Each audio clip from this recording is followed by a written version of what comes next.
Yan guys, binigay sa akin ng anak ko yan para pag ako, meron akong isusuot. Yan ang regalo niya sa akin guys. Kaya salamat sa Panginoon. Bagamat mga bagay na yan hindi ko kailangan, pero natutuwa pa rin ako kasi yun yung pag-ibig niya, pinapakita niya sa akin. Yan. Pero hindi ko ito nagawa sa anak ko ganito, maraming alahas. Ngayon binibigyan niya ako ng mga alahas. Yan, magkaterno yan. Tapos ito naman, magkaterno din. Ito, mga pang shopping guys, na mga alahas.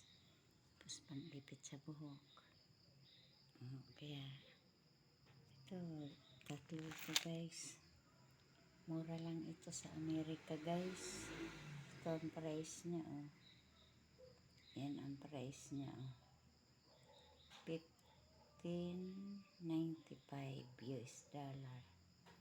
Ang mga ano lang ito guys, pang araw-araw. Pero okay na yan guys.